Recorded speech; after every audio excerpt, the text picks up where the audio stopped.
Halo sneaker enthusiast, balik lagi di channel Kicks and Review. Seperti yang kalian lihat di judul ya, kali ini gue nggak akan nge-review sebuah sepatu baru. Kali ini gue akan ngebahas sebuah sepatu yang bisa dibilang sepatu ini adalah sebuah sepatu yang hampir dimiliki oleh kebanyakan sneakers enthusiast. Dan mungkin sepatu ini juga jadi salah satu sepatu wishlistnya kalian. Nah, sepatu ini itu dikeluarkan oleh sebuah brand yang bisa dibilang sangat kental dengan dunia bola basket. Dan selain itu, dia juga sering berkolaborasi dengan brand-brand lain yang bisa dibilang cukup ekspensif atau cukup luxury ya. Dan dia juga sering berkolaborasi bersama musisi-musisi terkenal atau bisa kita bilang rapper di Amerika. Sehingga bukan cuma produknya yang jago di lapangan, tapi dia juga jago di dalam dunia fashion culture. Nah, brand apa lagi yang udah gue sebutin dengan ciri-ciri tersebut selain brand Air Jordan? Brand yang cukup kontroversial ini pada awalnya sempat nggak akan pernah lahir atau nggak akan pernah ada di dunia ini karena si bintang utamanya yaitu Michael Jordan itu sempat menolak atau ogah buat gabung sama brand yang namanya Nike. Masa sih? Jadi, ceritanya di tahun 1983-an, di mana seorang Michael Jordan ini akan terjun ke dunia bola basket profesional, yaitu NBA.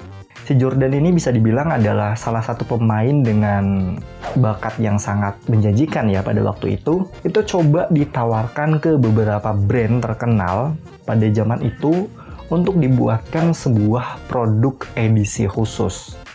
Dan yang nawarin Jordan ini ke beberapa brand terkenal tadi itu adalah Valve. Valve itu dari Pro-Serve Management. Dia itu biasa ngelobi antara atlet dengan si brand agar kerjasama sehingga menciptakan sebuah produk kolaborasi yang nantinya dijual sebagai sebuah produk khusus, produk edisi khusus antara si atlet dengan si brand. Nah, produk-produk tadi atau produk-produk edisi khusus tadi itu kayak raket, sarung tinju, bahkan sampai pisau cukur juga ada. Ngelihat potensi bahwa di dunia bola basket itu belum ada kolaborasi antara si atlet dengan si brand yang menghasilkan sebuah barang edisi khusus, si Valve ini mencoba menawarkan Michael Jordan yang punya talenta yang cukup menyajikan tadi, itu untuk dibuatkan sebuah produk edisi khusus, yaitu sebuah sepatu. Nah, brand pertama yang coba Valve tawarin dengan sebuah ide gila ini, itu adalah Converse. Dulunya dia adalah sebuah brand yang cukup besar di Amerika dan sepatu-sepatunya itu banyak digunakan oleh pemain-pemain yang sekarang menjadi pemain legenda di dunia NBA. Contohnya aja kayak Larry Bird ataupun Bernard King. Jadi si Valve ini coba menawarkan Converse buat ngebuatin si rookie yang bertalenta ini untuk dibuatkan sebuah sepatu edisi khusus. Tapi apa kata Converse? Mereka sendiri nolak buat bikinin si atlet yang baru mau terjun ke dunia bola basket ini untuk dibuatkan sebuah sepatu edisi khusus. Dan jawaban mereka ya, karena beberapa bintang NBA yang sekarang jadi legenda itu, yang pada masa jago-jagonya di tahun-tahun tersebut, itu nggak pernah Converse bikinin sebuah sepatu edisi khusus. Mungkin kalau dari point of view gue sebagai orang awam, ngapain sih ngebuatin sebuah sepatu edisi khusus buat seorang atlet yang baru mau terjun ke dunia bola basket profesional, sedangkan pemain-pemain mereka, pemain-pemain andalan yang pakai sepatu mereka itu nggak ada satupun yang dibikinin sebuah sepatu edisi khusus dari Converse. Dan akhirnya ide tersebut itu gagal dan nggak terrealisasikan bersama Converse. Ya apa boleh buat. Gak cuma berhenti di satu brand aja, si Valve ini coba nawarin ke sebuah brand asal Jerman yang sebenarnya Jordan itu pengen banget buat gabung sama brand ini, tapi lagi-lagi ide yang ditawarkan oleh Valve ini itu gagal menemui sebuah titik temu. Gagal terrealisasikan. Brand ini adalah Adidas. Jordan sendiri pengen banget gabung sama brand ini. Tapi karena pada waktu itu si Adidas sedang dalam kondisi yang kurang baik, sehingga gagal menemui kata sepakat bersama Jordan. Dan kali ini gagal lagi. Karena udah nawarin ke beberapa brand yang cukup besar pada waktu itu, namun si Valve ini menemui jalan yang cukup susah ya. Ada yang ditolak dan ada satu lagi yang nggak bisa gabung karena keadaannya kurang baik. Kebetulan si Valve ini punya kenalan sama orang Nike, sehingga dia coba tawarin Jordan untuk gabung sama mereka dulu aja. Tapi apa kata Jordan?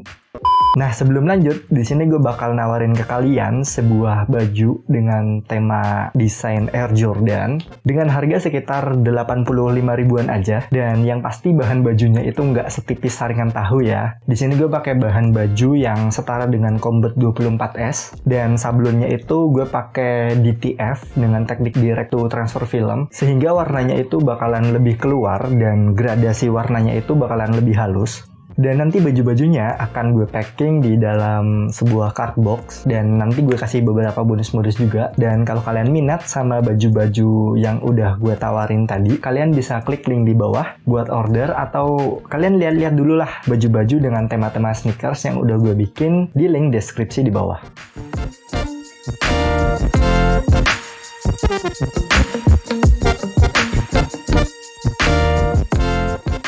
Oke, lanjut. Woi, terusin dong. Itu si Jordan tadi ngomong apaan? Iya, sabar. Setelah dia ditawarin si Valve buat gabung sama Nike aja, si Jordan itu sebenarnya nolak banget buat gabung sama Nike. Karena ya pada waktu itu bisa dibilang kayak Nike itu lebih sering ngeluarin produk sepatu-sepatu running dibanding sebuah sepatu basket. Dan memang nama Nike pada waktu itu di dunia basket memang belum sebesar sekarang ya. Tapi ada satu sosok perempuan yang dia itu sedikit memaksa si Jordan buat ya udahlah gabung aja sih sama Nike daripada nggak gabung sama siapa-siapa. Dan perempuan ini adalah ibunya Jordan sendiri, yaitu Dolores Jordan. Dan akhirnya dia tekan kontrak sama Nike dengan kontrak awal sebesar $250.000 Amerika Serikat pada waktu itu. Nah, kalau ngomongin kerjasama antar Nike dengan Michael Jordan yang udah dikontrak nih, pasti ngasilin sebuah sepatu edisi khusus dong, yaitu Air Jordan 1. Nah, kalian familiar nggak sih di awal karirnya Michael Jordan bermain basket sebagai pemain Chicago Bulls? Itu ada sebuah sepatu yang sempat dilarang dipakai di lapangan, dan larangan ini itu dikeluarkan sama NBA karena sepatu yang Jordan pakai pada waktu itu nggak sesuai sama jersey tim yang dia gunakan, yaitu warnanya Chicago Bulls. Sebenarnya ya sepatu yang dilarang ini adalah sepatu Air Jordan 1 yang literally adalah sebuah sepatu signaturnya Jordan, atau sepatu yang hanya mirip aja dengan Air Jordan 1. Nah, si Michael Jordan sendiri itu dia pakai sepatu Air Jordan 1 itu di awal bulan November lah kira-kira. Sebelum itu dia itu pakai sepatu yang mirip banget sama Air Jordan 1. Namanya adalah Nike Airship. Dia itu secara siluet memang bisa dibilang kayak mirip lah. Karena minim banget fotografer yang bisa dibilang kayak fotoin Jordan di awal karirnya bermain sebagai pemain profesional bola basket di Amerika, di tim Chicago Bulls waktu itu. Sehingga rumor ini itu coba ya sedikit dimanfaatkan lah oleh Nike buat nge-branding atau ngejual si Air Jordan 1 ini sebagai sepatu yang di-ban, yang dilarang oleh NBA pada waktu itu. Dan bisa dibilang karena larangan tersebut, itu ngebuat si Air Jordan 1 menjadi salah satu atau mungkin bisa dibilang satu-satunya sepatu basket yang terkenal sepanjang masa. Bukan hanya sebuah sepatu basket yang hanya dimainkan di lapangan, tapi sepatu ini juga sangat terkenal di luar lapangan dan dunia fashion culture. Dan gue rasa gitu aja mengakhiri sebuah histori yang berawal dari pertemuan setengah hati yang berakhir dengan dominasi. Gue Nazar dari Kicks and Review. Kalau kalian suka sama video ini, jangan lupa buat di like. Dan buat teman-teman kalian yang masih belum tahu nih tentang historinya Air Jordan 1, boleh dong di-share video ini ke teman-teman kalian. Gue Nazar dari Kicks and Review. Jangan lupa buat di-subscribe, dan sampai bertemu di video selanjutnya. Ciao!